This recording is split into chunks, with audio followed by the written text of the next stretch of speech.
यह महिला जो वीडियो में दिखाई दे रही हैं, इनका नाम है ज्योति शर्मा। इनके साथ कुछ ऐसा हुआ कि इनको आईसीयू में भर्ती करना पड़ा और अभी भी ट्रामा में ही भर्ती हैं। और इतना कुछ होने के बाद भी एफआईआर लिखना तो दूर, पुलिस ने पीड़िता का बयान भी नहीं लिया। मामला हरियाणा के सोनीपत के राई पुलिस स्टेशन का है। क्या राई थाने की पुलिस की संवेदनाएं मर चुकी हैं? यह मामला तब और अधिक गंभीर हो जाता है जब आरोपी सरकारी अध्यापक हो। पीड़िता के साथ यह व्यवहार उसके अपने 10 साल के बच्चे के सामने हुआ, जो किसी को भी अंदर से झकझोर दे और खुदकुशी के मुहाने पर लाकर खड़ा कर दे।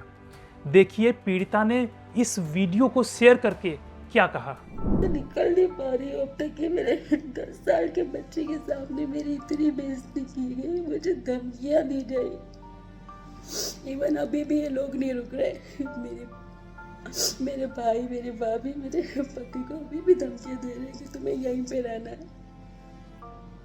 मुझे इतनी इंसल्ट फील हो रही है कि मैं सोसाइटी के लोगों को फेस कैसे करूँगी। बार बार मेरे दिमाग में यही आ रहा है कि आपको खत्म कर दूं।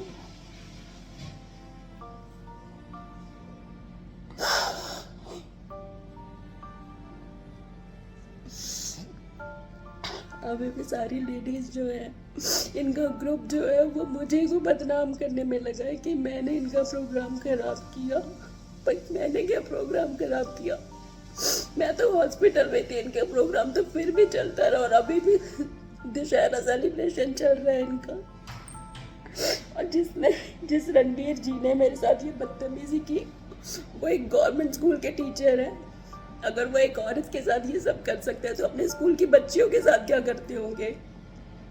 ये सिखाया जाता है इनको स्कूल में कि पहले आप किसी को लाओ, उसको फोर्स करो कि हमारे लिए प्रोग्राम करो, जब वो प्रोग्राम अच्छा हो जाए तो अपनी मर्जी चलाओ, अगर वो नहीं माने तो आप उस पर चढ़ जाओ। लेकिन जो लोग बोल रहे हैं कि ज्योति को ये करना ही नहीं चाहिए था, ज्योति को पढ़ना नहीं चाहिए था, अगर आप लोगों की बहन बेटियां होती तब भी आप लोगों के यही आंसर होते क्या? आज मेरे साथ हुआ है, कल आपके साथ भी हो सकता है, ये सोच के रहिएगा। और किसी न किसी को तो आवाज उठानी पड़ेगी, जो मैंने उठाने की कोशिश की, लेकिन इन लोगों की बदतमीजी और धमकियों को सोचते हुए मुझे डर लग रहा है कि मैं क्या करूं। या तो मैं खुद को खत्म करके सारी कहानी खत्म कर लूं। मेरा छोटा बच्चा है, मुझे डर लग रहा है इन लोगों से। अब आगे पीड़िता जो बताने जा रही है उससे पूरा प्रकरण स्पष्ट हो जाएगा। आखिर पूरा जाल बुना कैसे गया। मेरा नाम ज्योति शर्मा है। मैं एक social media influencer and creator हूँ। मैं कुडली की सनशाइन काउंटी में रहती हूँ। 15 दिन पहले हमारी सोसाइटी में आरडब्ल्यू का इलेक्शन हुआ, जिसमें एक नई टीम इलेक्शन जीत के आई। मैं काफ़ी इवेंट्स के पीआर वगैरह हैंडल करती हूँ। इन लोगों ने मुझसे फोर्स किया कि ये जो डांडिया फंक्शन ऑर्गेनाइज कर रहे हैं सोसाइटी में, उसमें मैं इनकी हेल्प करूं और इनके लिए पूरा सेटअप बनाऊं। मैं इस चीज़ में पढ़ना नहीं चाहती थी, बट इन्होंने बार बार मुझे रिक्वेस्ट करके, इंस्टेंट करके बार बार मुझे इस प्रोग्राम के लिए अग्री किया। एंड देन जब मैं रेडी हो गई स्पॉन्सरशिप के लिए, ऑल सर्टिफिकेट्स एंड प्राइजेस के लिए, देन इन्होंने मुझसे रिक्वेस्ट की कि आप लेडीज़ को प्रैक्टिस भी करवाइए। मैंने कहा ठीक है। मैंने पिछले 5 दिन सब बच्चों को और लेडीज़ को प्रैक्टिस करवाई। प्रोग्राम भी हुआ, प्रोग्राम स्टार्ट हुआ, प्रोग्राम बहुत अच्छे से चल रहा था। लेकिन सेम डे मुझसे प्रेशर दिया गया कि मैं इनकी डिमांड मानूं, ये जिसको बोले मैं उसको दूं अवार्ड। तो मैंने साफ मना कर दिया कि मैं ऐसा कुछ भी नहीं करने वाली। उसके बाद जब फंक्शन स्टार्ट हुआ, इन्होंने मुझ पर दोबारा प्रेशर दिया कि प्लीज़ हमारे बच्चों को, हमारे बीवी बच्चों को भी, जो कि आरडब्ल्यू मेंबर के थे रिलेटिव्स, मैं उनको भी वॉक करवाऊँ। मैंने वो भी मना कर दिया, क्योंकि मेरे प्रोफेशन में ये नहीं सिखाया जाता कि जो लोग पिछले 10 दिन से प्रैक्टिस कर रहे थे उनको छोड़ के मैं नए लोगों को ले लूँ। इन्होंने फिर भी मुझे बोला कि नहीं आप करवा दीजिए, इनको कोई प्राइज़ नहीं देना, सिर्फ टाइम पास करना है। तो मैं अग्री हो गई। जब वॉक हो गया, सब कुछ हो गया, तब भी इन्होंने मुझे यही बोला कि आपको जिसको ठीक लगता है आप सिर्फ उनको सर्टिफिकेट और प्राइज़ देंगे। और मैंने जितने पार्टिसिपेंट थे पहले से उन सब के लिए ही रख रखे थे। मैंने किसी की कोई पोजीशन चूज़ नहीं करनी थी। मैं बार बार यही बात आप सबको बोल रही हूँ कि मैंने किसी बच्चे की, किसी लेडी की कोई पोजीशन नहीं रखी थी। सबको पता था पहले से कि मैं सबको प्राइज़ देने वाली हूँ जो भी उस वक्त पार्टिसिपेट कर रहे थे पहले से। ग्रुप में भी यही डाला गया था कि अनदर वन को हम ऐड नहीं करेंगे, जो जब पहले से था वैसा ही रहने वाला है। पर अवार्ड देने के टाइम पे इनकी कोई रिलेटिव आ गई और इन्होंने मुझे फोर्स किया कि आपको इसको भी देना पड़ेगा। मैंने रणवीर जो एंकर थे उनसे रिस्पेक्टफुली कहा कि रणवीर जी, मेरे पास इतने प्राइस नहीं है कि मैं उनको दे सकूं। उसने कहा किसी और का काट दो और उसको दो, पर देना पड़ेगा। इतने में मैं नहीं जानती ये संदीप कौन है, किनके जानकार है, किसने इनको इतनी अथॉरिटी दी कि एक लड़की से ये इस तरीके से बात करे। इसने मुझे बोला इधर आ, उधर उछल के क्या बात कर रही है। देन रणवीर ने माइक पे ही स्टार्ट कर दिया मेरे बारे में बहुत उल्टा सीधा बोलना कि ये लेडी ने हमारे जजेस को हाईजैक कर लिया है, ये अपनी ज़बरदस्ती अवार्ड दिलवा रही है, हमसे चीटिंग करवा रही है, हमारे फंक्शन की गरिमा भंग कर रही है। वो कंटिन्यू 400 से 500 मेरी सोसाइटी के लोगों के सामने माइक पे मेरे लिए ये सब बोलता रहा। किसी ने आके उसको रोकने की जरूरत नहीं समझी। देन मेरे सर्टिफिकेट्स एंड पेपर्स को मेरे मुंह पे मारा। फिर भी मैंने चुप रही। मैंने उनको सारा सामान दिया और मैंने कहा आपको जो करना है कीजिए, मुझे कुछ नहीं करना। मैं आराम से चली गई, लेकिन उसके बाद भी वो चुप नहीं हुए और मेरे बेटे ने रोना स्टार्ट कर दिया।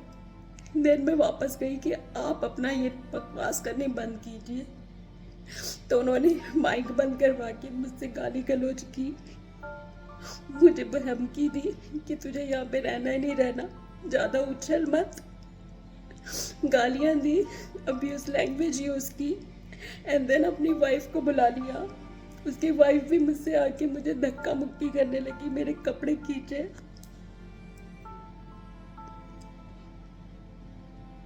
और उनके बाद में वो कंटिन्यू मेरे साथ यही सब करते रहे। उनके लोगों ने सर्कल बना लिया एंड कोई कहीं से टच कर रहा था, कोई कहीं से। जब मेरा भाई आया मुझे बचाने तो संदीप उसके ऊपर में चढ़ गया और उसकी वाइफ सुमिता सब उसके ऊपर और उसकी वाइफ के ऊपर भी चढ़ गए। उनके साथ भी धक्का मुक्की और बदतमीजी करने लगे। मेरे साथ इतना कुछ हो गया, मेरे कपड़े खींचे जा रहे थे, मुझ पे गंदी गंदी कमेंट्स की जा रही थी कि मैं वहीं पे बेहोश हो गई। मेरे बेहोश होने के बाद भी ये लोग नहीं रुके।